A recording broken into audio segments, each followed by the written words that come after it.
Terus bersama dengan malaikat surga. Kita ada di kiri atau kita ada di kanan.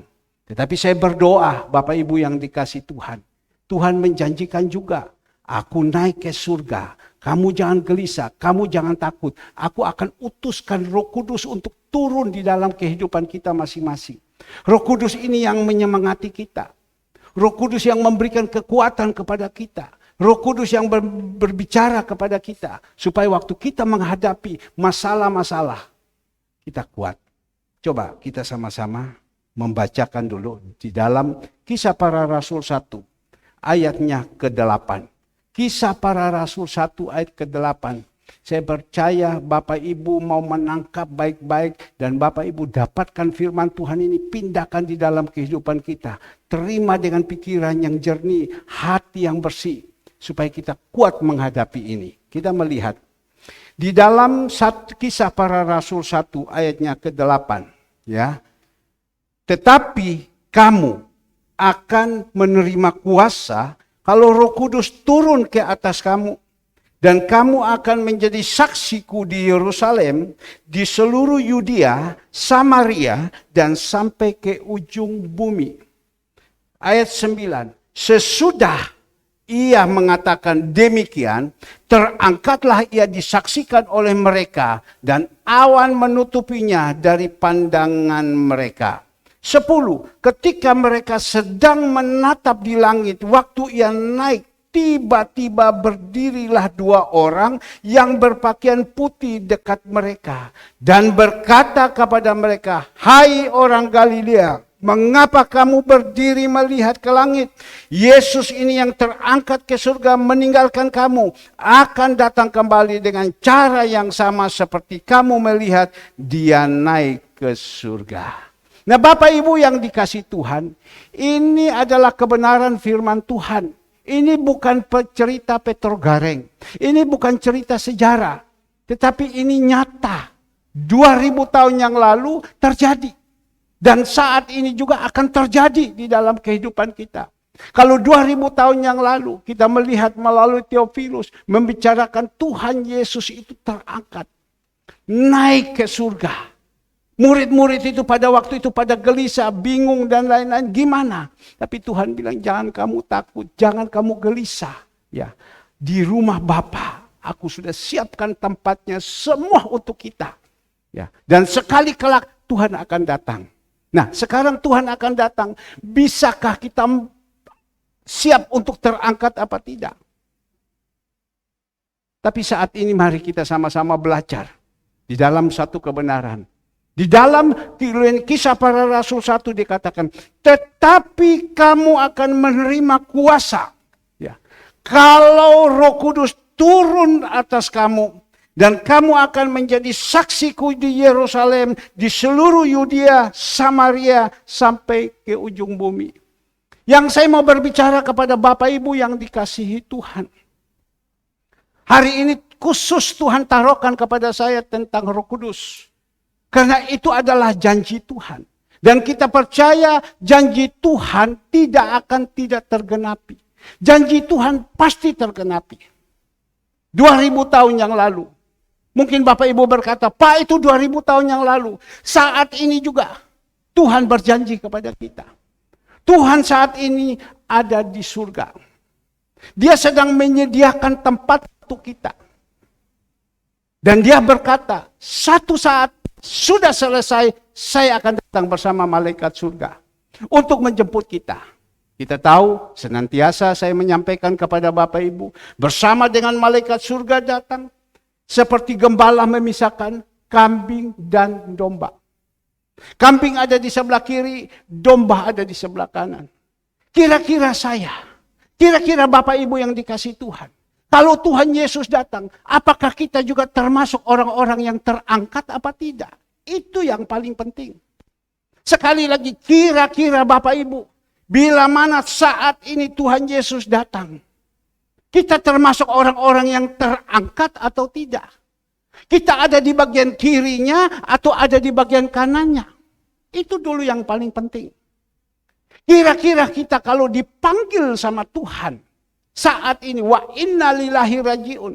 Kira-kira kita ini ada di pangkuan Abraham atau kita seperti orang kaya yang ada di jurang pemisah Lazarus dan orang kaya ini. Ini yang paling penting. Kita hidup di dalam dunia. Dikatakan di situ ada kelahiran, ada kematian.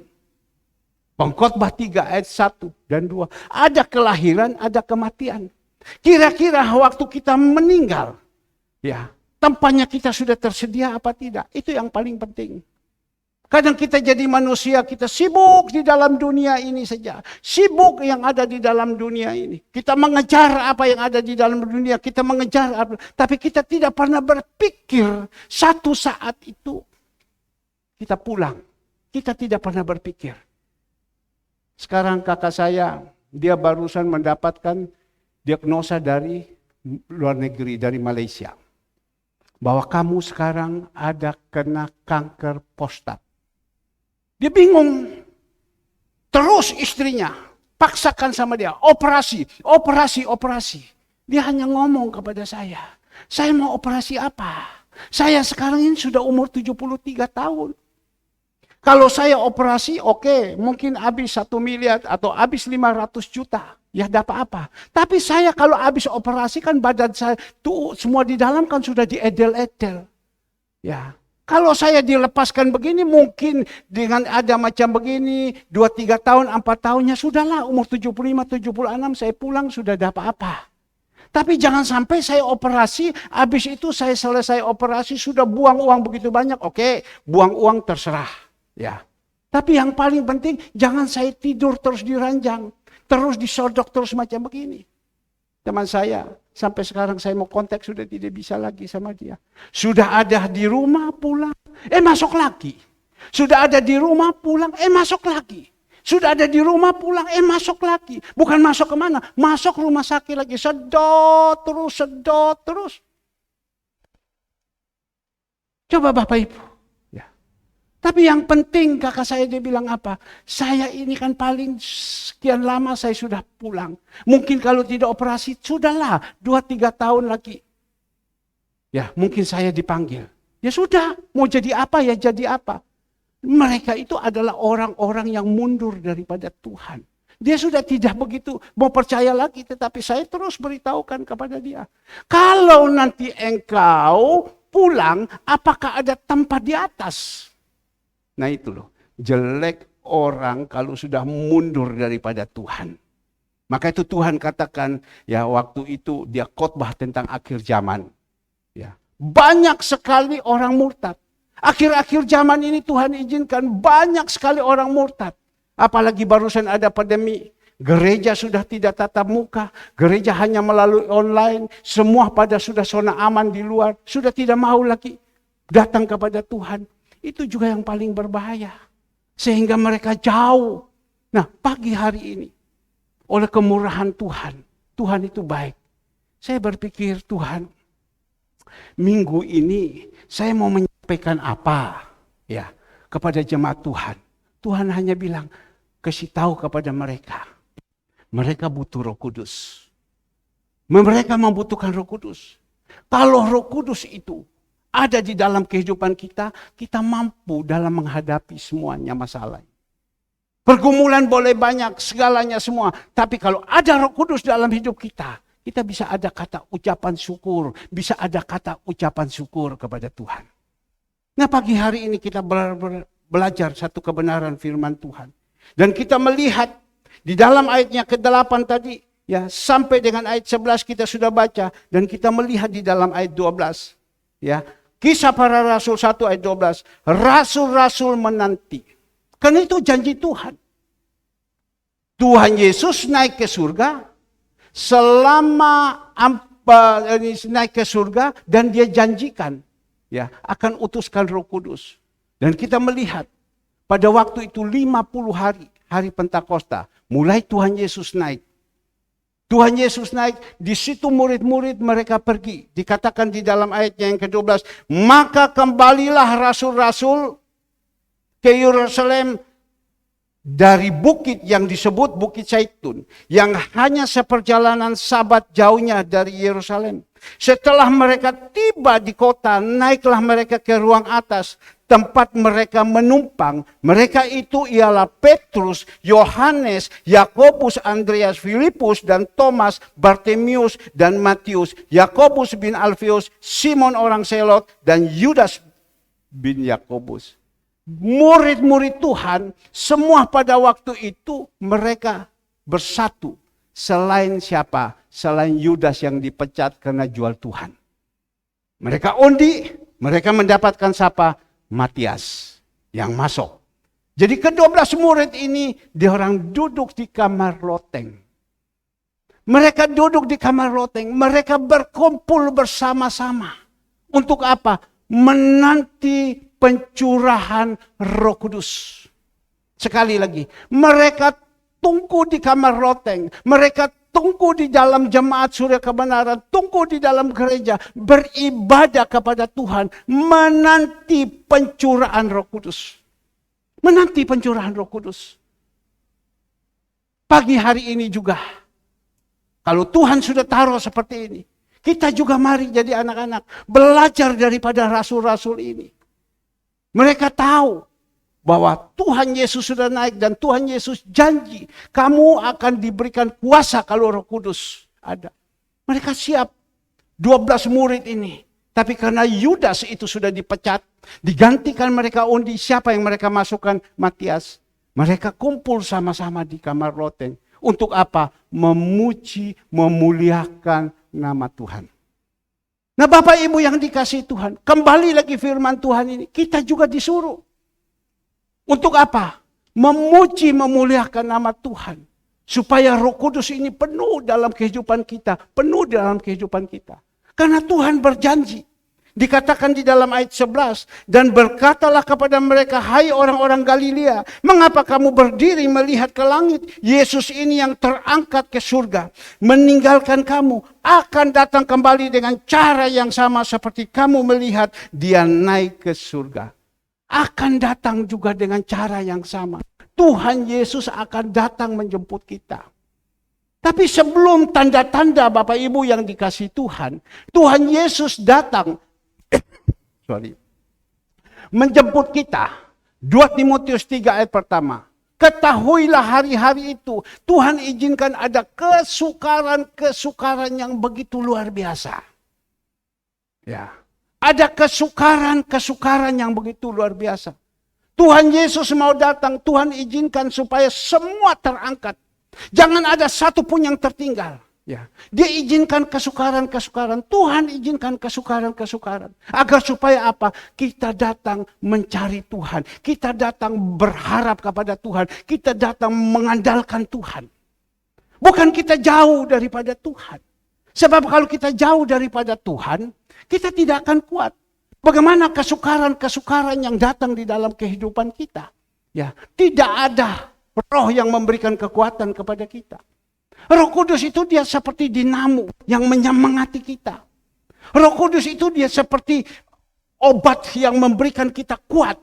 Roh Kudus itu dia mendorong kepada kita. Maka itu penting sekali Roh Kudus. Kita melihat. Saya ajak kepada Bapak Ibu yang dikasihi Tuhan. Kita buka di dalam Kisah Para Rasul 2. Kisah Para Rasul 2 ayatnya yang kedua. Kisah Para Rasul 2 ayat yang kedua. Semua sudah dapat. Saya akan membaca. Bapak Ibu tolong baca juga ya. Ketika, ayat pertama. Ketika tiba hari Pentakosta. Ya, barusan hari Kamis. Ya, kenaikan Tuhan Yesus. Tambah lagi 50 hari. Hari Pentakosta, gereja pasti adakan ibadah pencurahan Roh Kudus. Ya, tetapi pada waktu itu selama 50 hari, murid-murid itu mereka setiap hari ada di rumah Tuhan. Setiap hari memuji menyembah Dia. Mungkin orang dunia bilang omong kosong, makan tak lalu kenyang. Ya, doa-doa terus kau tidak bekerja. Mungkin seperti itu. Tetapi inilah 2000 tahun yang lalu. Mereka setiap hari. Dan kita melihat di sini. Di dalam ayat pertama, ketika tiba hari Pentakosta, semua orang percaya berkumpul di satu tempat. Semua orang percaya berkumpul di satu tempat. Ini adalah orang-orang yang percaya. Yang tidak percaya, ya dia ada di rumah. Loh Pak, kenapa Bu? Kenapa tidak beribadah? Ya cukup saya di rumah saja kok. Saya berdoa saja. Tapi kalau orang yang percaya, dia datang. Di sini kita melihat semua orang percaya berkumpul di satu tempat. Kita ini adalah orang yang percaya. Tadi malam saya sempat berbicara dengan seorang ibu. Anakmu, cucumu bawa ya ke gereja. Aduh Pak, malas Pak. Aduh, tidur Pak. Ya sudah. Saya ngomong kepada seorang ibu, engkau sebagai ibu, kau harus geret anak-anakmu bawa kepada Tuhan. Tidak bisa bangun Pak, suruh bangun. Jangan sampai tidak. Maka itu kita jadi orang tua, bawalah anak-anak ini kepadaku karena aku mau memberkati. Nanti sore saja Pak. Aduh saya juga cukup sedih. Saya juga cukup sedih. Tapi dikatakan di sini, semua orang percaya datang kepada Tuhan. Kita ini kan orang-orang yang percaya. Datang kepada Tuhan. Dan kita melihat di situ, tiba-tiba turunlah dari langit suatu bunyi seperti tiupan angin keras yang memenuhi seluruh rumah di mana mereka duduk. Tiba-tiba tiupan angin. Roh Kudus datang. Ya. Bapak Ibu semua sudah pernah merasakan pada waktu Roh Kudus ada di dalam kehidupan kita. Bapak Ibu waktu dibaptiskan, saya senantiasa membawa jemaat Tuhan pergi ikut ambil kepenuhan Roh Kudus. Di situ kita melihat Roh Kudus datang kepada kita, rompakkan kita, pikiran kita, hati kita. Saya ingat dulu ada satu orang, selesai dibaptis, dia dibawa ke kepenuhan Roh Kudus. Nah Bapak Ibu sesudah dibaptis ya, waktu di bawah dia dalam kepenuhan Roh Kudus, kita melihat roh-roh daripada nenek moyang yang ada sama dia itu keluar. Dia banting diri dan lain-lain segalanya semua. Dan pada waktu itu memang sifatnya dah bagus, karakternya dah bagus. Kenapa? Ada roh kegelapan yang ada di dalam dia. Dan saat itu dia terbanting di situ, dia nangis keluar. Dan sesudah itu dia kembali lagi jadi enak. Dia berubah, dia menjadi manusia yang baik. Kalau dulu sensi, bicara sedikit emosi, tersinggung dan lain-lain. Tapi pada waktu dia terlepas semua, ada roh-roh yang tidak benar di dalam dia. Kelihatan hamba-hamba Tuhan yang diurapi, hamba-hamba Tuhan, tahu bahwa ini roh-roh ini yang keluar sama dia. Dan dia berubah Bapak Ibu. Tapi kembali lagi.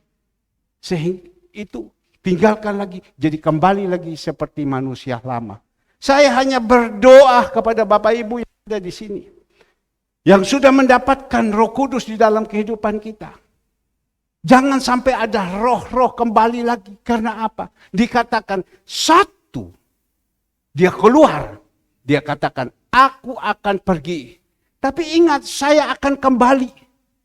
Kalau saya melihat sudah bersih, saya akan kembali dan saya akan membawa 7 atau sampai 8. Dan lebih jahat lagi, kehidupan kita lebih susah lagi. Saya minta kepada Tuhan, biar Roh Kudus yang berbicara ini, punya kuasa, menyentuh hati saya dan menyentuh Bapak Ibu. Bapak Ibu yang dikasihi Tuhan, kita melihat, dikatakan di dalam ayat yang kedua, tiba-tiba turunlah dari langit suatu bunyi seperti tiupan angin keras yang memenuhi seluruh rumah di mana mereka duduk. Dan tampaklah kepada mereka lidah-lidah seperti nyala api yang bertebaran dan hingga pada mereka masing-masing. Maka penuhlah mereka dengan Roh Kudus. Lalu mereka mulai berkata-kata dalam bahasa-bahasa lain seperti yang diberikan oleh Roh itu kepada mereka untuk mengatakannya. Nah inilah Bapak Ibu, 2000 tahun yang lalu pada waktu semua orang percaya mereka kumpul di rumah Tuhan. Mereka dipenuhi dengan Roh Kudus. timbullah bahasa-bahasa baru. Saya sedang membaca ini, saya ingat tentang diri saya. Sekali lagi, saya sedang membaca ini, saya ingat tentang diri saya. Ini ayat, Kisah 1 ayat 8. Pada waktu saya dulu ada di Perak Timur, kami bergereja di tempat kami yang lama. Di situ ada seorang hamba Tuhan, dia menyampaikan di dalam Kisah 1 ayat 8 tentang kepenuhan Roh Kudus. Dan pada waktu itu saya menjadi pengikut Kristus. Saya juga aktif dan lain-lain. Tetapi karakter saya, sifat saya, watak saya belum berubah. Kalau bahasa Mandarin bilang pici saya belum berubah. Masih kedagingannya masih begitu kuat. Sehingga pada waktu itu saya ikut Tuhan, saya sama-sama melayani, tapi saya masih setiap hari saya stres, saya menghadapi semua. Yang ada marah melulu. Dan mulut ini senantiasa hidup dengan berbahasa-bahasa yang tidak baik. Tapi pada satu saat Bapak Ibu sedang ibadah, tiba-tiba waktu dia sampaikan firman Tuhan, disitulah Kisah Para Rasul 1 ayatnya ke-8. Saya di situ dijamah sama Tuhan, jatuh saya. Langsung di dalam gereja itu gulung koming, teriak, tendang kiri, tendang kanan, tendang kiri. Itu manusia saya mulai keluar. Kedagingan saya mulai keluar. Nah di situ waktu selesai, saya ditoakan, busa-busa bui-bui dari mulut itu keluar semua, tumpah terus semua. Disitulah saya mulai berubah. Disitulah saya mulai setia. Disitulah saya mulai sungguh-sungguh. Dan saya pertahankan terus Roh Kudus ini ada di dalam hidup saya. Sampai hari ini. Sekali lagi, saya pertahankan Roh Kudus ini terus ada di dalam hidup saya. Saya percaya Bapak Ibu semua juga mendapatkan seperti ini. Tapi bagaimana, apakah hari ini masih ada Roh Kudus di dalam hidup Bapak? Tapi kita melihat pada waktu itu dipenuhi Roh Kudus, berkeluarkan dengan bahasa-bahasa. Dan kita melihat pada waktu itu siapa? Murid-murid Tuhan Yesus, Petrus, Yohanes, Yakobus. Mereka mulai pergi. Ya. Sampai waktu mereka berbahasa-bahasa gorsolali, bahasa-bahasa roh, mereka katakan, wah orang ini sudah mabok. Orang ini berbahasa-bahasa yang tidak benar. Masa ada orang pakai bahasa mereka dan lain-lain. Bapak Ibu yang dikasih Tuhan, sampai saat ini masih ada. Ada berapa banyak gereja-gereja masih menolak dengan bahasa-bahasa roh.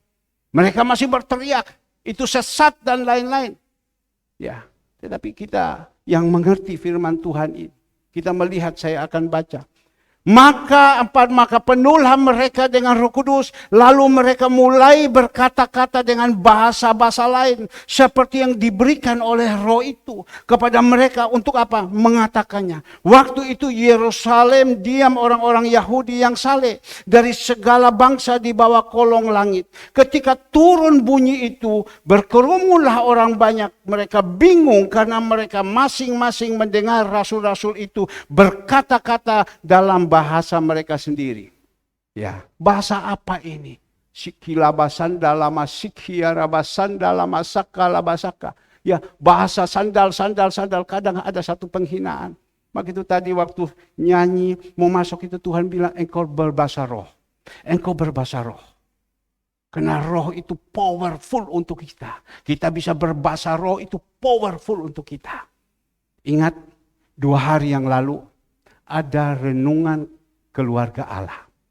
Itu judulnya Roh Kudus adalah powerful untuk kita. Kita semua kan punya masalah. Kita kan semua punya pergumulan. Tuhan hanya taruh kepada saya waktu itu jam 2 malam. Saya sedang merenungkan itu renungan. Ya, saya berharap setiap pagi saya ada kirim, audio pujian penyembahan. Saya berharap kepada jemaat untuk supaya bisa mendengar dan bisa mendengar pujian dan bisa mendengar renungan ini. Karena saya kirim ada 2 grup. Satu grup Surya Gembala itu kurang lebih sekian ratus orang. Kalau saya tidak kirim itu renungan itu, mereka pasti kejar sama saya. Pak, mana renungan Pak? Pak, mana audionya ini Pak? Kami dikuatkan. Ya, kami dikuatkan. Sama juga seperti saya kirim ini panti asuhan. Kalau saya tidak kirim, mereka itu tanya, mana Pak? Mana Pak? Mana Pak? Tapi saya berharap jemaat Tuhan juga yang ada di sini, yang digembalakan rindu. Kalau suara gembala saya tidak kirim Bapak Ibu, mereka kejar sama saya. Pak, mana Pak? Suara gembala ini mana? Kok belum turun Pak? Dari Australia tunggu Pak, dari Amerika tunggu Pak. Ini menjadi berkat teman-teman saya harus sebarkan semua. Mana Pak? Saya juga berharap jemaat Tuhan yang ada di sini. Setiap pagi saya ingin untuk sampaikan. Nah Bapak Ibu yang dikasihi Tuhan, dipenuhi oleh Roh Kudus, dikuatkan oleh Roh Kudus, dan kita melihat ada bahasa-bahasa baru yang membuat ini. Maka itu saya bilang renungan keluarga Allah yang 2 hari yang lalu itu adalah powerful. Kami semua punya masalah, kami semua punya pergumulan. Waktu saya dengar ini tentang renungan keluarga Allah bahwa ini adalah powerful, kita bisa mendapatkan bahasa-bahasa baru, berbahasa-bahasa baru. Di situ waktu saya sedang merenungkan, Tuhan hanya taruh kepada saya, kamu ingat ya, nanti waktu kamu ketemu masalah, atau ada itu masalah di situ, kamu jangan pakai kekuatanmu sendiri. Kamu pakai ini bahasa sikira ramasanda lamasiki. Terus dalam hati aja kita ngomong, kita tidak perlu teriak nanti dipikir kita orang gila. Dalam hati sikira ramasanda lamasaka. Terus kita ini di dalam air juga engkau terus dan lain-lain segala semua. Nanti di situ kita lihat tiba-tiba ya itu Tuhan bukakan. Satu kesaksian dari ini renungan keluarga Allah 2 hari yang lalu. Karena bahasa roh itu adalah powerful. Roh Kudus itu powerful untuk kita.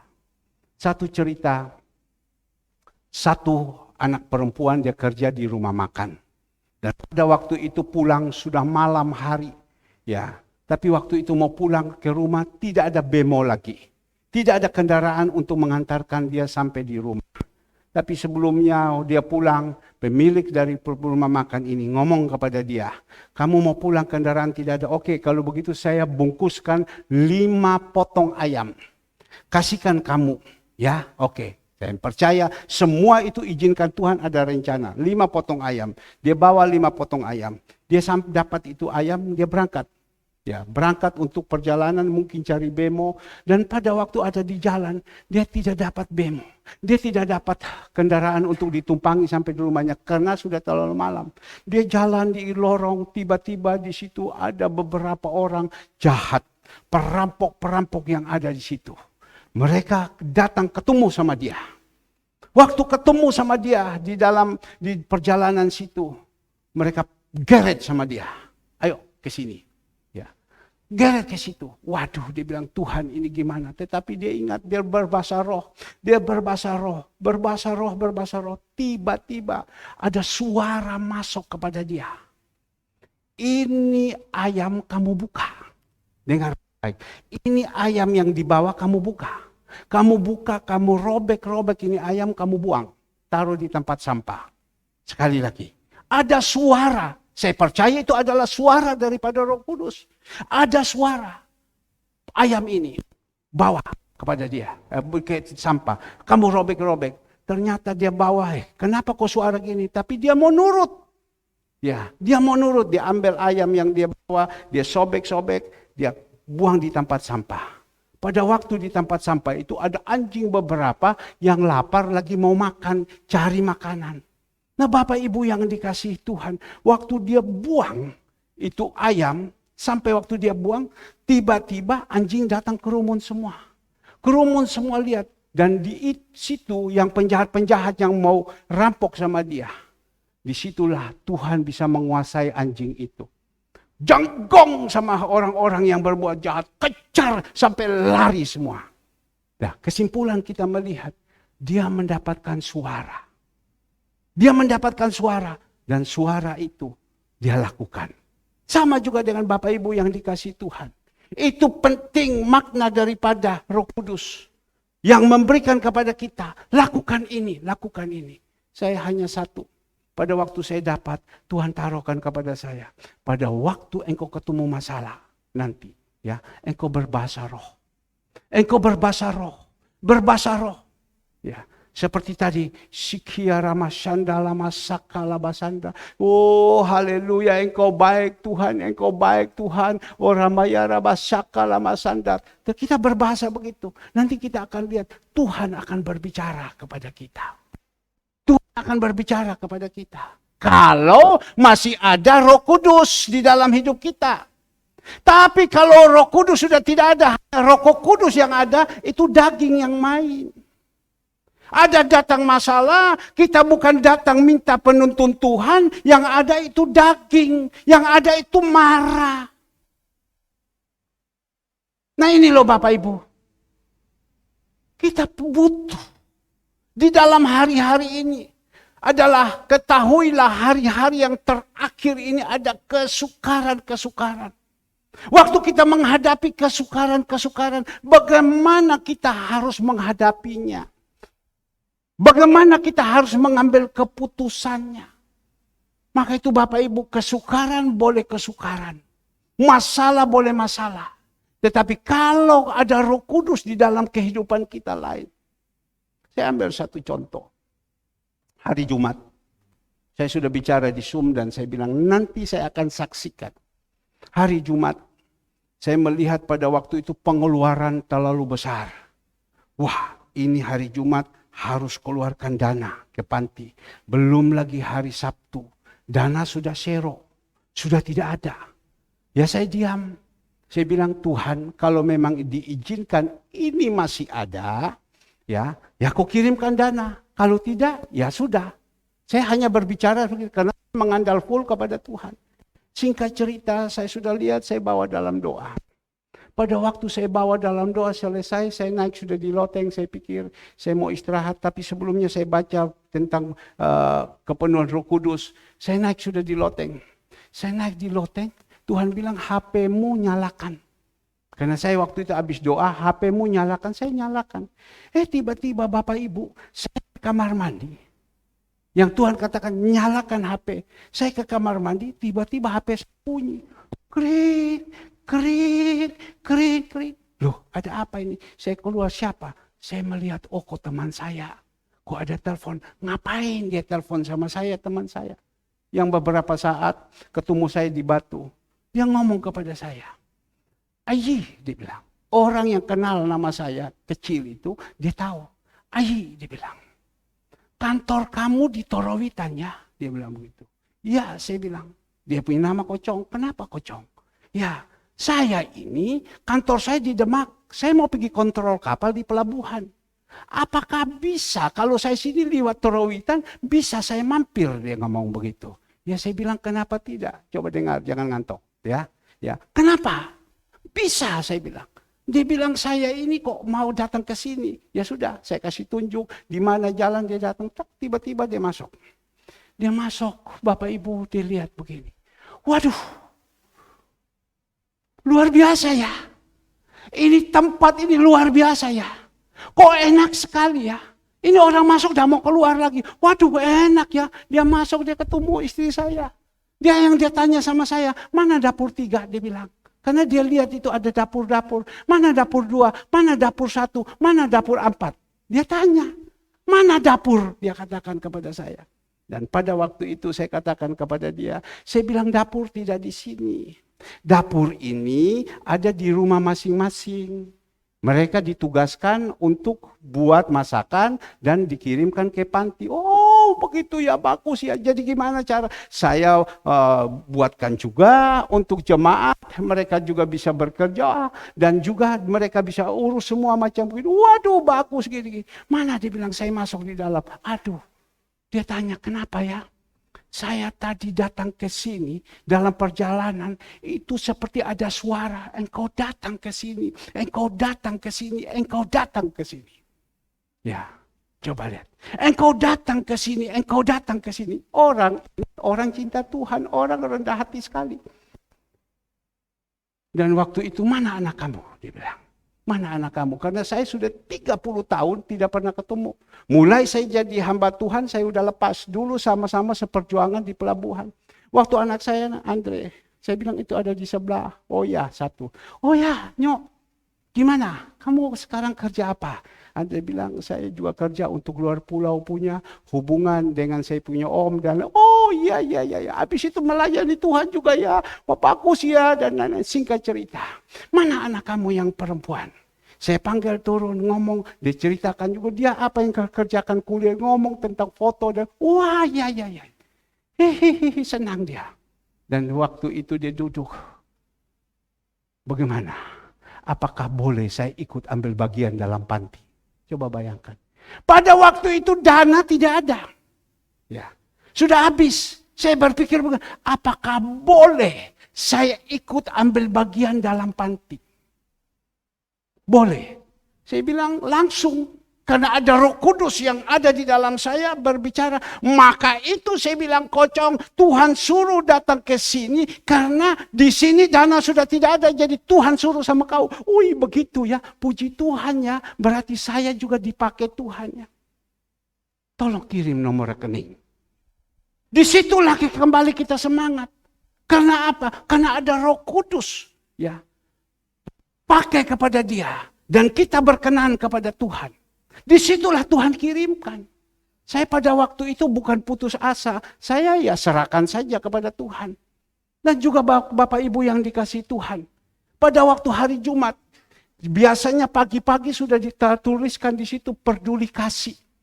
Tapi pada waktu itu Andre lupa. Tidak tulis peduli kasih. Siang saya naik di loteng. Roh Kudus ingatkan kepada saya. Kenapa kamu tidak tulis peduli kasih?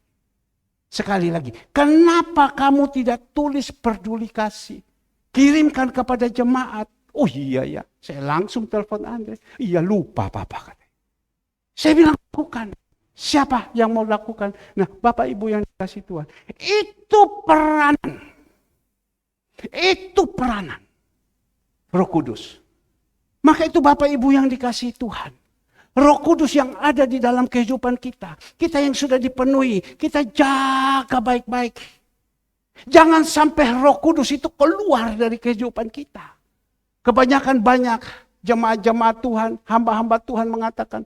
Bukan Roh Kudus yang ada di dalam hidup kita. Roh Kudus yang kita masuk.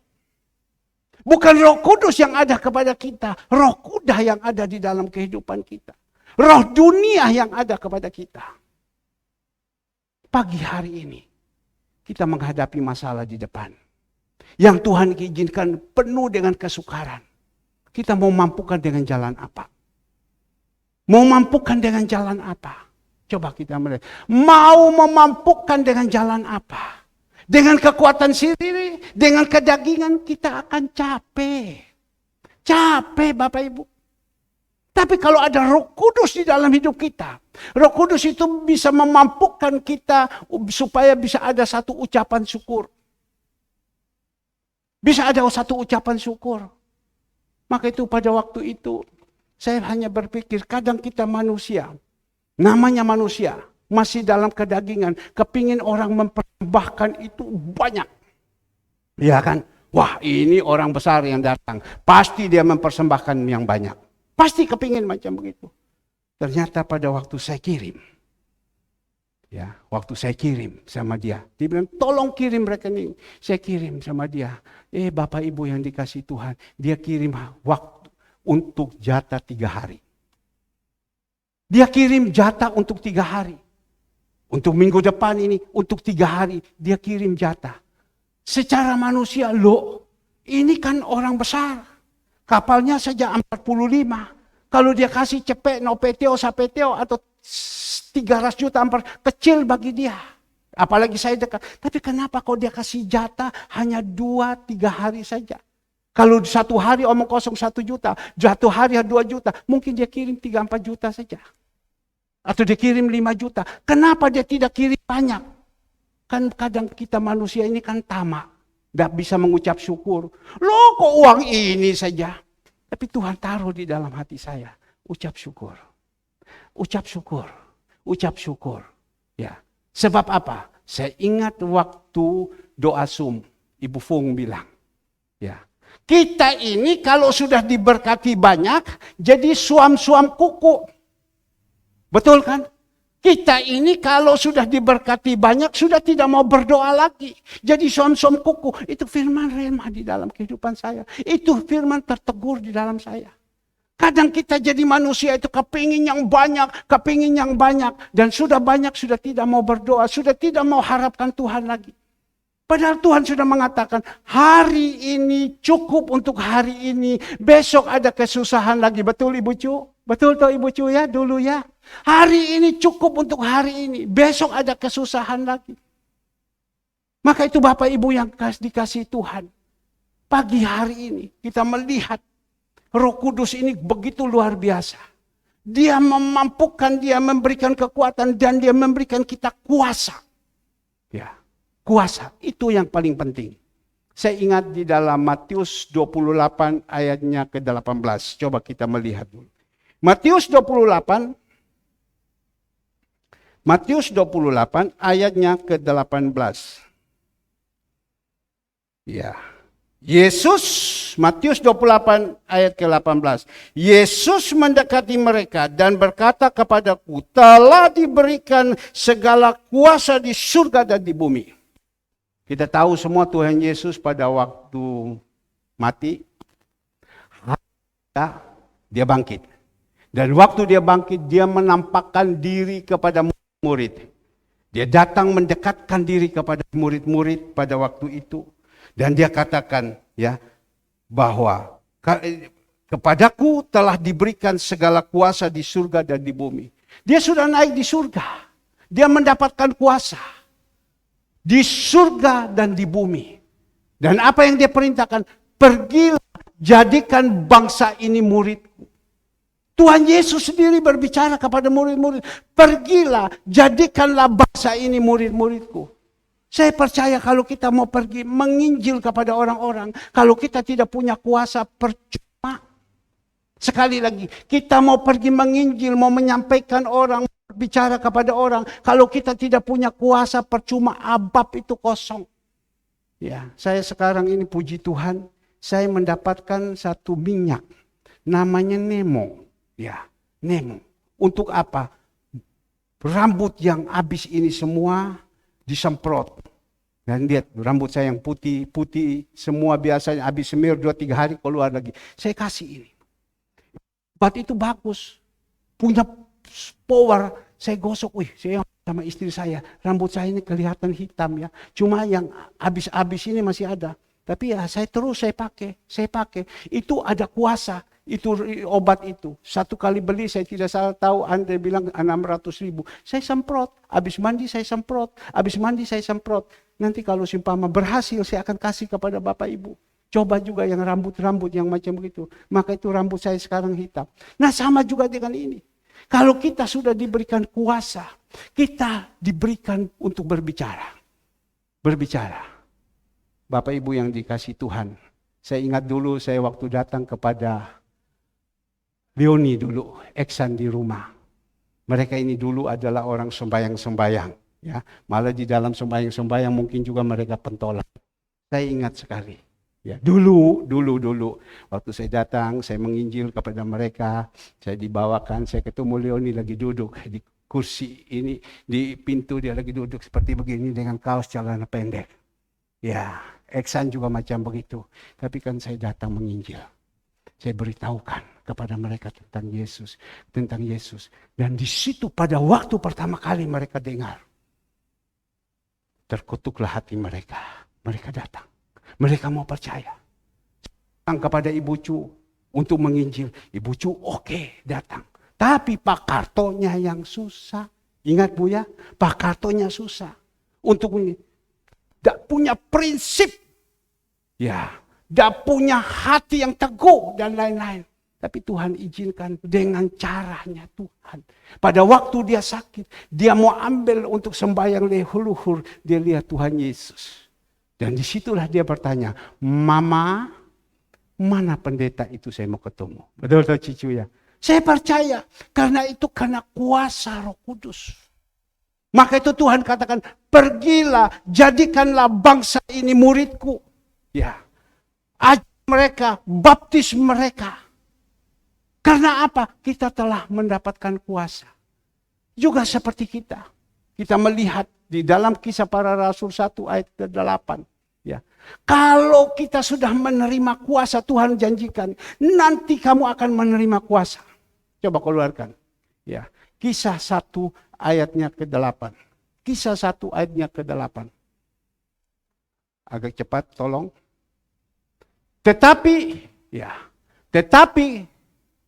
Tetapi kamu akan menerima kuasa kalau Roh Kudus turun ke atas kamu. Tetapi kamu akan menerima kuasa kalau Roh Kudus turun dalam kamu. Bagaimana pagi hari ini? Kita semua sudah dibaptis dengan air dan sekarang diberikan ada baptisan api, ada baptisan Roh Kudus. Baptisan api adalah baptisan masalah, persoalan masalah, tetapi turunkan Roh Kudus. Bagaimana? Roh Kudus yang ada kepada kita masih ada apa tidak? Jangan sampai Roh Kudus sudah tidak ada. Sayang Bapak Ibu. Banyak orang berkata, wah kalau uang hilang, harta hilang, susah. Tapi kalau Roh Kudus hilang, oh biasa. Dia ambil pusing. Padahal ini Roh Kudus ini yang paling penting. Dia katakan di sini, menerima turun ke atas kamu dan turun di atas kamu dan kamu akan menjadi saksiku di Yerusalem. Kita menjadi saksi di mana-mana tentang Tuhan. Bagaimana kebaikan Tuhan, bagaimana Tuhan sebagai juru selamat yang datang kepada kita. Nah, Bapak Ibu yang dikasihi Tuhan, Petrus bersama teman-teman, Petrus, Yohanes, Yakobus, pada waktu mereka dipenuhi oleh Roh Kudus, tadi dibacakan di dalam Kisah Para Rasul tadi itu. Ya, mereka pergi kemana? Ke gerbang indah. Mereka pergi ke rumah Tuhan. Di situ dia ketemu orang-orang Yahudi. Dia ketemu orang-orang yang jauh daripada Tuhan. Dan kita melihat, terus di situ dia mulai berkhotbah. Dia berkhotbah, kita melihat Bapak Ibu yang dikasih Tuhan. Di dalam Kisah Para Rasul 2, ayatnya yang ke-14. Kisah Para Rasul 2 ayat 14. Maka bangkitlah Petrus berdiri dengan ke-11 rasul itu dengan suara nyaring. Ia berkata pada mereka, hai kamu orang Yahudi dan kamu semua yang tinggal di Yerusalem, ketahuilah dan camkanlah perkataan ini. Orang-orang ini tidak mabuk seperti yang kamu sangka, karena hari ini baru pukul 9. Tetapi itulah yang difirmankan Allah dengan perantaraan Nabi Yoel akan terjadi pada hari-hari terakhir. Demikian firman Tuhan bahwa aku akan dicurahkan rohku atas semua manusia. Maka anak-anakmu laki-laki dan perempuan akan bernubuat. Dan teruna-terunamu akan mendapat penglihatan. Dan orang-orangmu yang tua akan mendapat mimpi. Juga ke atas hamba-hambaku laki-laki dan perempuan akan kucurahkan Roh Kudus pada hari itu, dan mereka akan berbuat, dan aku akan mengadakan mujizat-mujizat di atas langit dan di tanda-tanda di bawah bumi, darah dan api dan gumpalan-gumpalan asap. Nah, kita melihat disitulah pada waktu itu Petrus penuh dengan Roh Kudus, dia mulai berkhotbah. Dan kita melihat nubuat-nubuat dia beritahukan akan terjadi hari-hari yang terakhir. Sekarang hari-hari yang terakhir. Ya, ada mujizat-mujizat yang Tuhan buat. Ada nubuat-nubuat yang Tuhan buat. Jangan kita tidak percaya itu nubuat-nubuat. Seorang hamba Tuhan, kalau dia hidup berkenan kepada Tuhan, pasti Roh Kudus berbicara dan bisa memberitahukan. Ya, tadi saya berbicara dengan seorang ibu. Bu, bagaimana ibu punya anak? Kenapa tidak datang? Hati-hati loh Bu. Ya, kita sekarang ini kalau kita sudah mundur sama Tuhan, wah susah. Nanti bermasalah Bu. Mohon maaf. Bukan saya yang penting tidak terjadi. Tapi jangan sampai kalau Roh Kudus sudah tidak ada, dia ketemu masalah, nanti rumah tangganya bisa kacau. Ibunya bingung. Iya ya. Ya apa Pak, saya panggil sudah dah mau. Jadi bingung. Ya. Anak-anak belum menikah, kan jemaat Tuhan. Anak-anak belum menikah, anak-anak belum berpacaran. Saya jadi gembala juga saya bingung. Wah gimana ya, mereka belum berpacaran, mereka belum ketemu tulang rusuknya. Tapi bagaimana kalau si umpama nanti mereka sudah berpacaran, mereka sudah dipersatukan, apakah masih mereka tetap cinta Tuhan? Kemarin saya berkata kepada seseorang, kamu waktu belum menikah, belum dipersatukan, rajin kaum muda, sekarang sudah menikah, mulai sudah mau masuk, sudah ibadah, sudah mau selesai, baru kamu masuk. Ya itu kadang seperti kayak gitu. Ya, apalagi kalau sudah punya anak. Kalau sudah punya anak, sibuk sudah dengan anak, sudah tidak bisa lagi dengan anak. Sebenarnya kita ini sudah dipersatukan, kita harus bergandengan tangan. Sama-sama suami istri itu datang kepada Tuhan, membawa kepada anak-anak kita. Kita berdoa agar supaya tempat kita ini bisa segera kaummu ini sekolah minggu sudah bisa diadakan. Tapi kita melihat sekarang banyak orang sudah tidak mau. Gimana? Saya sebagai gembala juga saya susah. Bagaimana mereka menghadapi masalah-masalah ini? Bagaimana menghadapi kesulitan-kesulitan ini? Mereka tanggung dengan mereka punya cara sendiri. Tidak akan bisa bertahan. Maka itu kita melihat Petrus dengan punya kuasa. Dia sampaikan firman. Dia sampaikan firman. Dan saat itu dikatakan ada 3.000 orang bertobat. 3.000 orang bertobat. Coba kita melihat. Pada waktu dia khotbah, ada 3.000 orang bertobat. Kisah Para Rasul 2 ayat 41. Kisah Para Rasul 2 ayat 41. Dikatakan di sini. Cara hidup jemaat yang pertama. Orang-orang yang menerima perkataan itu memberi dirinya dibaptis pada hari itu. Jumlah mereka bertambah kira-kira 3.000 jiwa. Mereka bertekun dalam pengajaran rasul-rasul, dalam persekutuan, dan mereka selalu berkumpul untuk memecah roti dan berdoa. Maka ketakutanlah mereka semua, sedang rasul-rasul itu mengadakan banyak mujizat dan tanda-tanda. Dan semua orang yang telah menjadi percaya tetap bersatu. Segala kepunyaan mereka adalah kepunyaan bersama. Orang kalau sudah menerima kebenaran firman Tuhan, menerima nasihat-nasihat, menerima Injil, menerima Tuhan Yesus, lain cara berpikirnya sudah lain. Mereka mau berkumpul bersama-sama. Ingat jemaat Tuhan, pada waktu pertama kali kalian ini datang, pertama kali cikal bakal, begitu rajin di dalam ibadah. Ingat dah. Ingat enggak coba? Begitu rajin di dalam ibadah. Tidak peduli ada pagi, ada sore, ada hari-hari apa saja, rajin semua. Ada komsel, rajin kumpul lagi. Apalagi di dalam komsel kalau ada cia-cia yang enak. Wah, tambah rajin lagi. Tapi sekarang kita melihat, kalau Roh Kudus masih ada, seperti ini. Mereka satu sama lain tidak peduli. Ya. Mereka satu sama lain jual barangnya sama, membantu satu sama lain. Karena apa? Karena ada Roh Kudus dalam hidup ini. Mereka jual, mereka punya harta. Apa yang ada mereka bisa membantukan. Saya hanya ingat secara manusia, iya ya. Barusan hari Jumat saya rapat dengan dapur-dapur. Saya bilang coba. Kalau bisa kalian ini berusaha, cari lagi dapur-dapur, cari lagi panti-panti yang bisa kita kirimkan makanan. Cari lagi panti-panti yang bisa kita kirim makanan. Bayangkan kita kirim makanan, ini kan keluar uang. Ya. Orang kalau mindsetnya, pikirannya tidak benar, tidak mau keluar uang. Masuk mau, tapi keluar ini tidak mau. Saya katakan kepada dapur-dapur, kalian jangan diam saja. Kalian kepingin supaya bisa ada pelayanan, bisa ada kerjaan lagi yang ayo cari dapur. Ya, cari panti yang bisa kita kirim. Ya. Coba bayang. Kalau tidak ada Roh Kudus kan tidak mau, kecilkan saja. Kecilkan saja. Ya, untuk apa? Saya dapat ini uang setengah mati kok saya pergi hampur-hampur. Tapi saya bilang tidak, lakukan, cari. Bapak Ibu yang dikasih Tuhan. Kemarin hari Sabtu, hari Jumat baru kita berbicara malam. Hari Sabtu, pagi-pagi saya di WA oleh teman saya. Kamu setiap hari, kamu berikan makan berapa banyak orang? Ya, Setiap hari. Saya katakan aja kurang lebih ada 200, ada 150, macam-macam. Ada 250, ada 300, lihat gimana. Oh ya, ya sudah. Apa yang terjadi Bapak Ibu yang dikasih Tuhan? Saya sudah kirim semua, siang, sore dia balas kepada saya.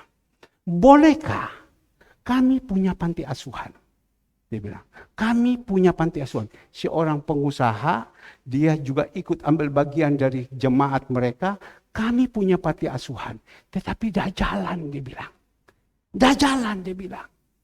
Ya, kita mau berikan makan, dah jalan.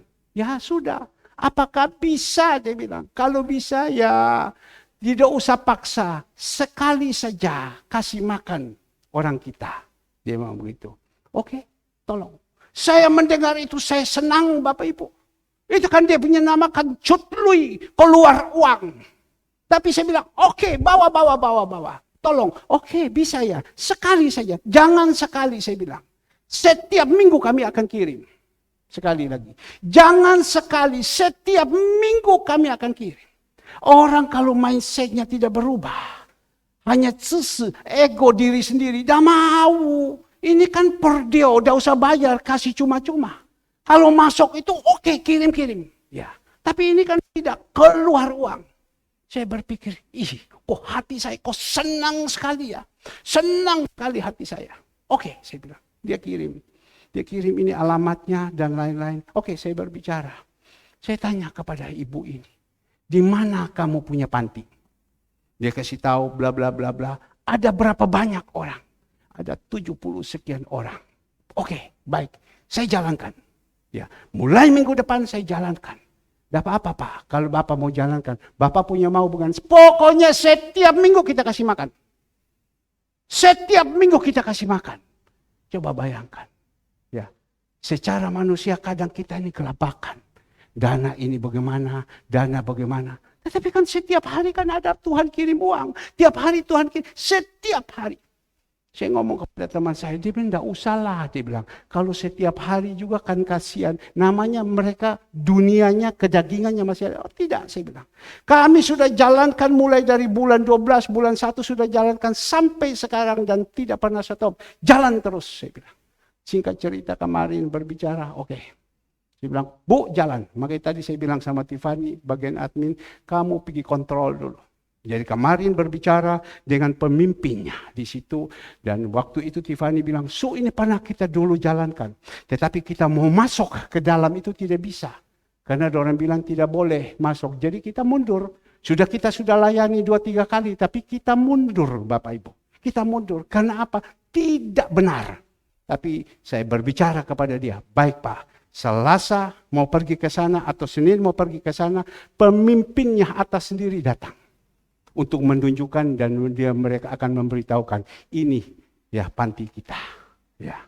Nah Bapak Ibu yang dikasih Tuhan, yang saya mau berbicara, kalau ada Roh Kudus di dalam kehidupan kita, itu motor itu menyemangati kita.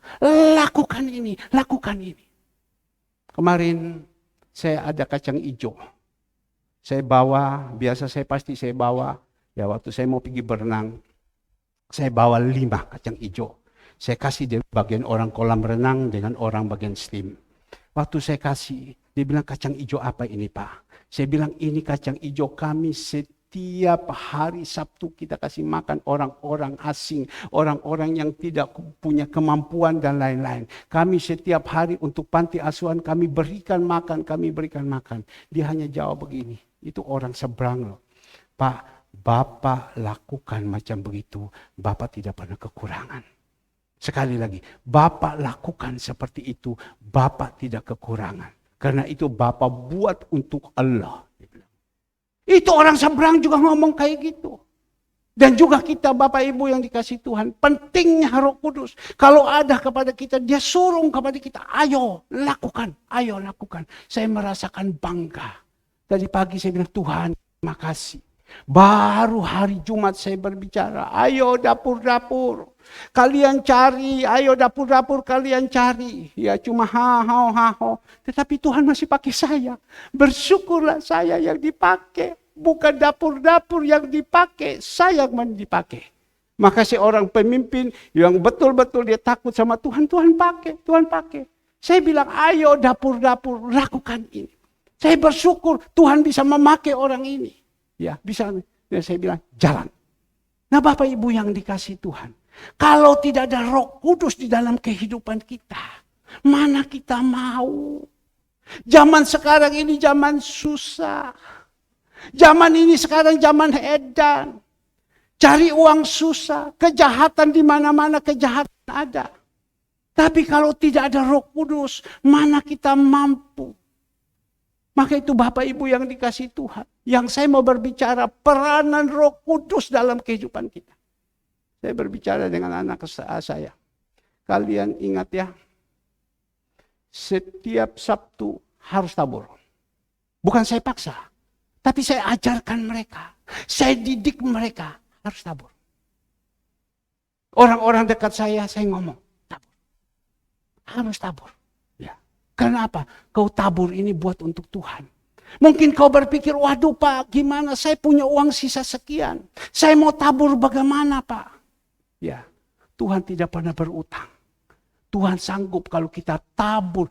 Taburlah dengan hati yang benar, hati yang sukacita, tidak pernah kekurangan. Kau tabur. Saya senantiasa berbicara dengan anak saya. Kemarin Kesia pulang. Dari mana Kes? Saya dari foto Pak. Wih, masuk uang lagi Kes ya? Iya Pak, tabur. Masuk perpuluhan. Masuk untuk panti. Tabur. Iya Pak. Anak-anak saya. Sebentar hari Sabtu, minggu ini sudah bikin satu perincian. Andre, berapa kau punya hasil dalam satu minggu ini?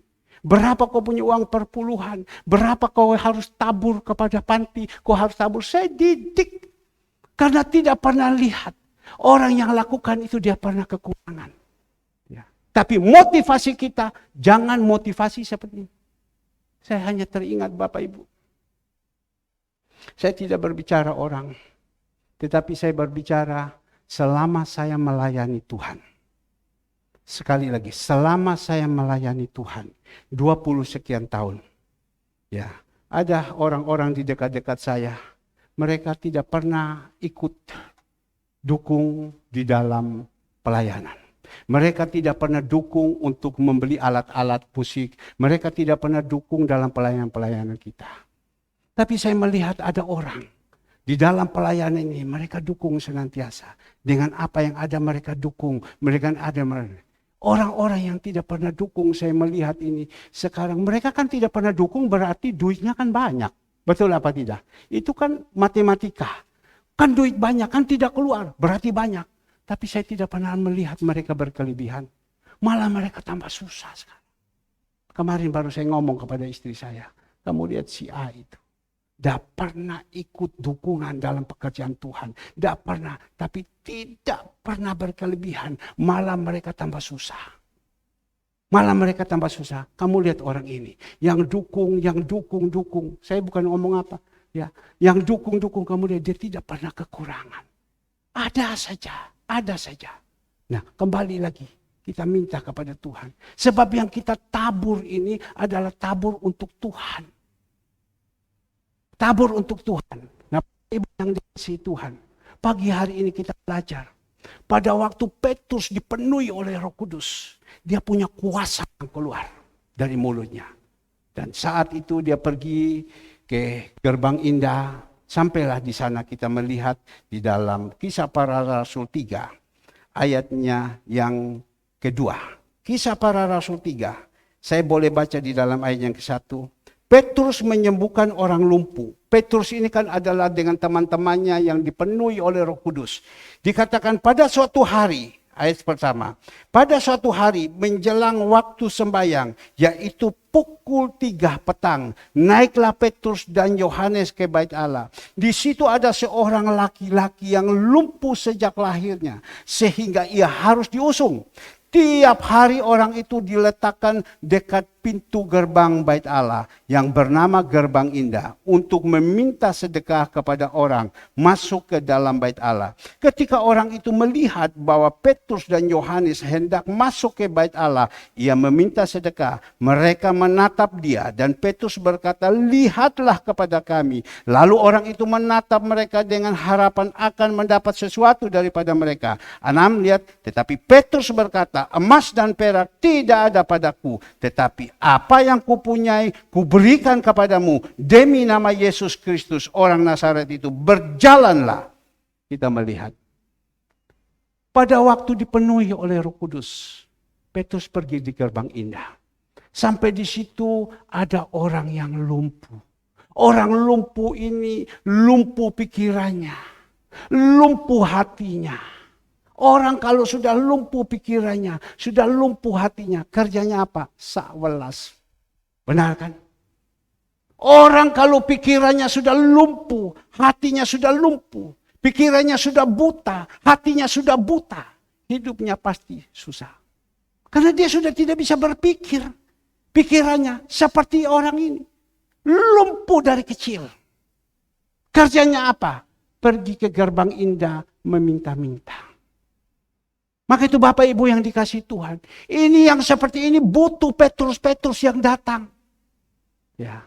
Karena waktu itu Petrus mau masuk di Gerbang Indah, mereka kan hanya sekedar meminta-minta.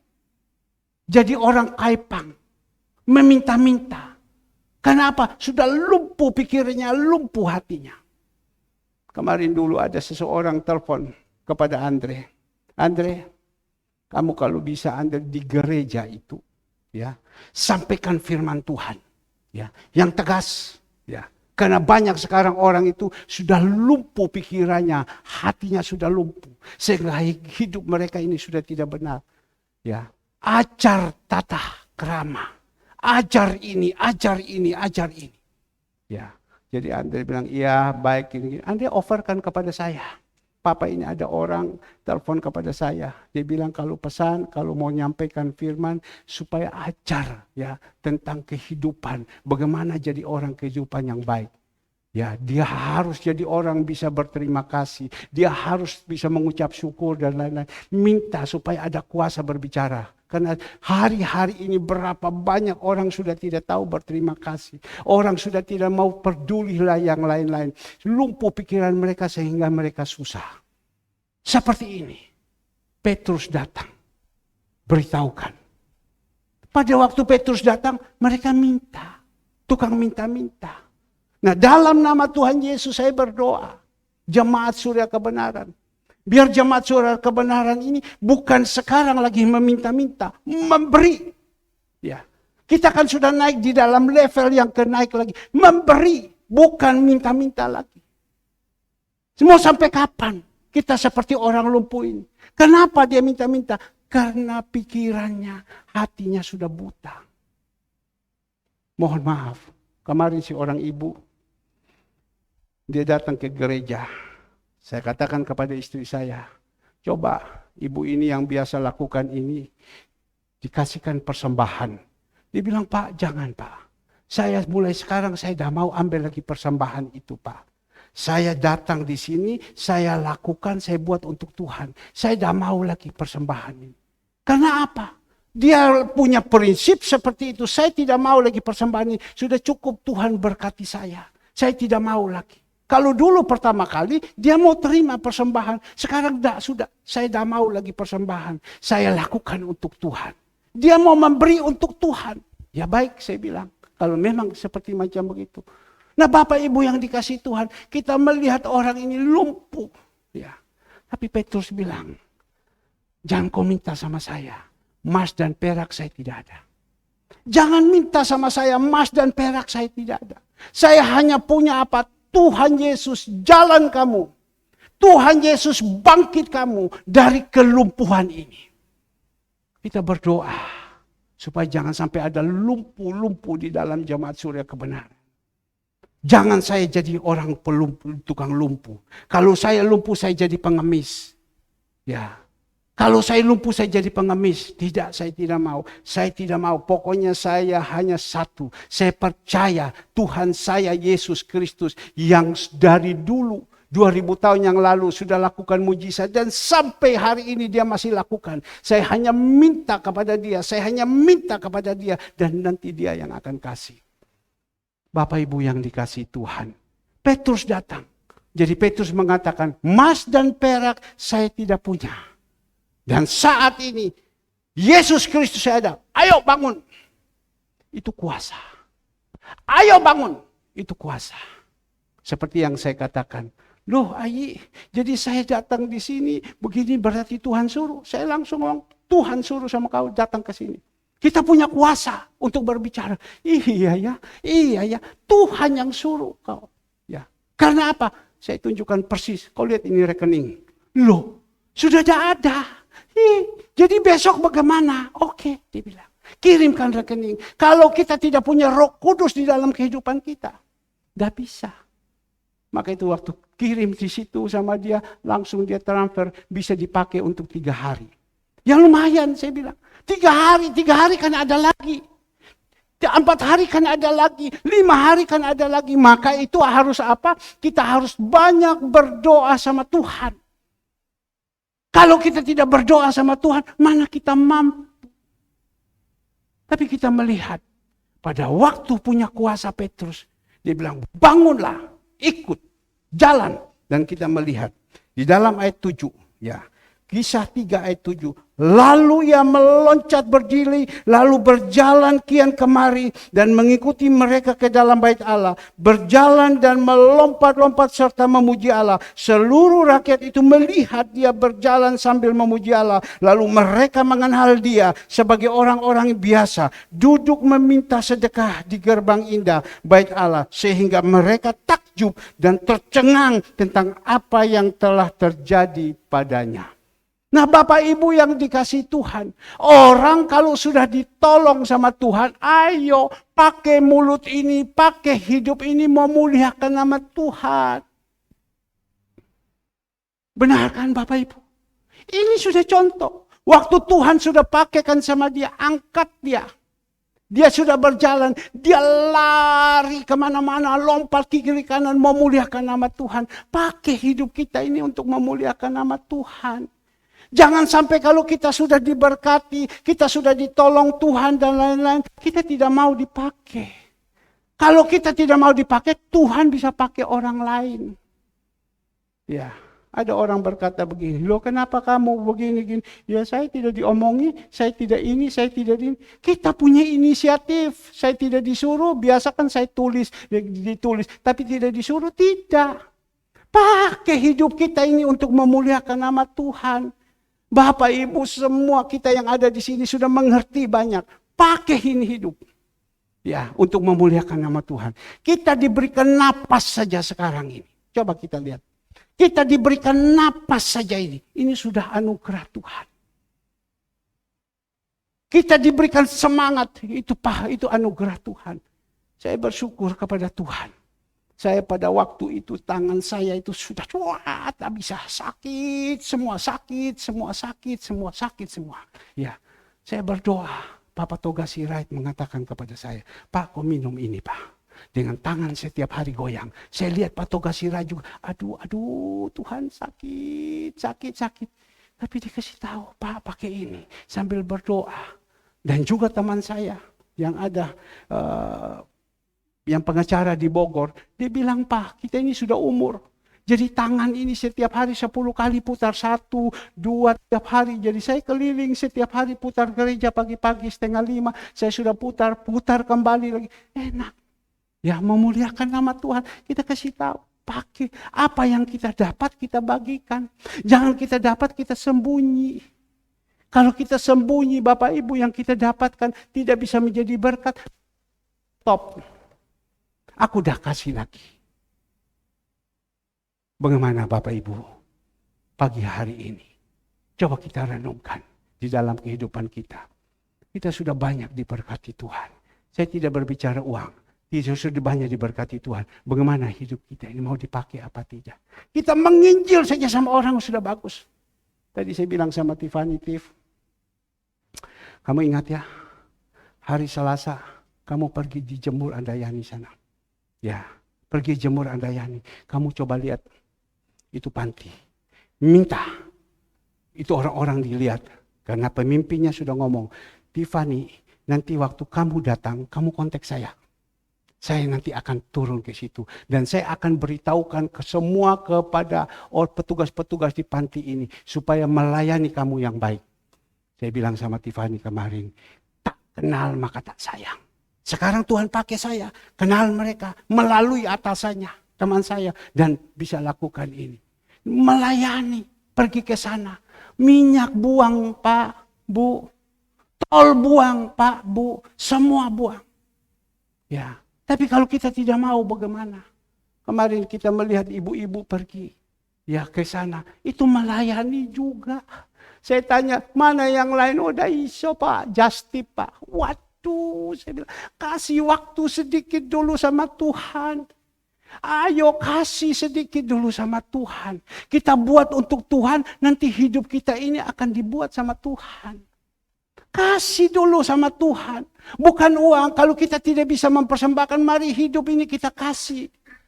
Jangan sampai kita tidak mau, Bapak Ibu. Kasih. Ya, nanti tolong sebentar saya difoto video. Ini baju ini saya dikasih. Tadi waktu istri saya kasih keluar, saya ingat. Pada satu saat ada si orang ini ditunjukkan. Wah, ini foto. Saya bilang, wah ini baju, bagus. Langsung dia kasih, sebentar tolong foto sama saya, case foto. Ya, jadi supaya kasih tahu, dia senang memuliakan nama Tuhan. Maka itu Bapak Ibu yang dikasih Tuhan, mari pagi hari ini kita minta Roh Kudus ada di dalam kita. Penting sekali. Kalau Roh Kudus sudah ada di dalam kita, dia menyemangati kita, dia suruh kita apapun persoalan, apapun masalah. Dan dikatakan, Tuhan katakan, dan Tuhan akan datang. Ya, Tuhan akan datang. Tuhan bilang, tanda-tanda orang Tuhan akan datang. Kita melihat 2 minggu yang lalu saya ada khotbah. Saya akan ada khotbah tentang akhir zaman. Matius 24 ayatnya ketiga. Matius 24 ayat ketiga. Ketika Yesus duduk di atas bukit Zaitun, datanglah murid-muridnya kepadanya untuk bercakap-cakap sendirian dengan dia. Kata mereka, katakanlah kepada kami bila mana itu akan terjadi. Dan apakah tanda kedatanganmu dan tanda kesudahan dunia. Murid-murid tanya kepada Tuhan Yesus. Dijawab di dalam ayatnya 4. Jawab Yesus kepada mereka. Waspadalah supaya jangan ada orang yang menyesatkan kamu. Sebab banyak orang akan datang dengan memakai namaku. Dan berkata akulah Mesias. Dan mereka akan menyesatkan banyak orang. Maka itu kita di dalam akhir-akhir zaman ini kita harus bertumbuh sama Tuhan. Kita harus melekatkan. Karena apa? Banyak yang datang menyesatkan kita. Banyak yang datang menyesatkan kita. Bahkan saya ditambahkan lagi di situ di dalam ayatnya ke-8. Akan tetapi semua itu barulah permulaan penderitaan menjelang zaman baru. Pada waktu itu kamu akan serahkan supaya disiksa. Kamu akan dibunuh, akan dibenci. Ya, itu tanda-tanda Tuhan Yesus mau datang. Kita melihat berapa banyak pengikut Kristus. Dijauhi saudara-saudaranya, dijauhi oleh siapapun. Tetapi kita tidak pernah ditinggalkan. Masih pun dijauhi, kita punya keluarga besar di dalam jemaat yang senantiasa memperhatikan kita. Dijauhi semua. Bahkan dikatakan di dalam ayat 9. Tanda-tanda pada waktu itu kamu akan diserah. Ayat 10. Dan banyak orang akan murtad. Dan mereka akan saling menyerahkan dan saling membenci. Akan murtad. Sudah bolak-balik dari mimbar saya berbicara. Banyak orang sudah mulai mundur. Sudah tidak mau lagi. Itu berarti kalau sudah tidak mau. Rohnya itu sudah pergi. Sudah keinginan untuk beribadah sudah tidak ada lagi. Sudah malas. Ya yang penting saya datanglah. Saya tunjukkan muka saya. Ya sudah. Tidak usah terlalu fanatik-fanatik. Bukan fanatik Bapak Ibu. Kalau kita bisa seperti ini adalah kasih karunia. Kita bisa datang kepada Tuhan, kita menyembah Dia. Yang untungkan kita kuat dalam menghadapi. Tapi itu tanda-tanda. Tanda-tanda itu, hati-hati. Tanda-tanda, hati-hati. Ya, tapi kita melihat Tuhan izinkan terjadi kekacauan-kekacauan, kesukaran-kesukaran. Bagaimana kita harus bisa menghadapi kesukaran ini? Kalau Roh Kudus tidak ada, kita akan lari tinggalkan Tuhan. Nanti kalau sudah tidak ada Roh Kudus dalam hidup kita, kita tidak mampu, kita akan lari tinggalkan Tuhan. Pada waktu Tuhan datang, ya kita tertinggal. Pada waktu Tuhan datang, kita tertinggal. Seperti ibadah pada saat ini, kita sedang menyembah, mendengar, tiba-tiba ada wih, kok Cicu punya baju, mohon maaf, ketinggalan semua sini. Cicu hilang, berarti Cicu ikut kenaikan. Iya kan? Betul toh? Ya Cicu, puji Tuhan ya. Tapi kalau Cicu berjaga-jaga, mendekatkan diri terus sama Tuhan, tertinggal. Masuk di atas pesta anak domba Allah. Tiba-tiba tinggal, saya sedang khotbah. Amit-amit jangan sampai. Sedang saya khotbah macam ini, saya tetap jalan semua. Jemaat semua sudah naik. Kok saya tertinggal? Aduh amit-amit. Jangan sampai. Ya. Karena apa? Saya boleh berkhotbah, tapi saya tidak menjadi pelaku firman, percuma. Saya khotbah, tujuan saya motivasi, duit. Saya khotbah, tujuan supaya orang memuji saya. Saya jadi gembala, tetapi hati saya bukan gembala kepada jemaat memberikan nyawa, tetapi cari upah. Tertinggal saya.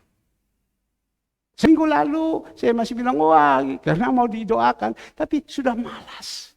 Sudah hatinya sudah tak kepingin lagi. Maka kita yang ada di sini, pertahankan apa yang ada sama kita, pertahankan terus sampai akhir. Pertahankan sampai akhir. Percaya sama Tuhan. Kalau kita sudah melayani Tuhan sampai kedatangan Tuhan, kita masih tetap melayani. Doakan kami kuat. Ya, saya percaya kalau kami ini tidak kuat, habis semua. Doakan, saya percaya Tuhan pasti menolong kita.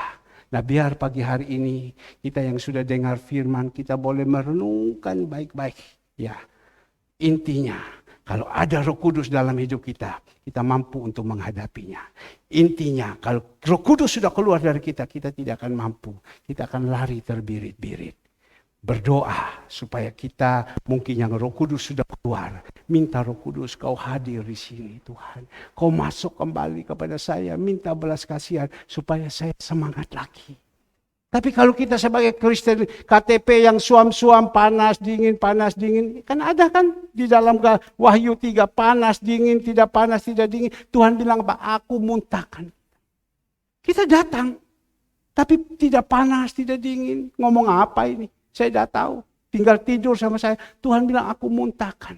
Nanti yang susah itu ada di atas. Yang susah juga kita ada di dalam dunia. Ya, oke. Saya minta pemusik, singer. Saya sebagai hamba yang Tuhan sudah percayakan menyampaikan kepada Bapak Ibu. Mari. Ya, hidup ini tambah hari tambah susah. Tanpa Roh Kudus di dalam kehidupan kita, kita tidak mampu. Kita tidak akan mampu menghadapi. Ya, saya minta, agak cepat. Roh Kudus kau hadir di sini. Kita berdoa.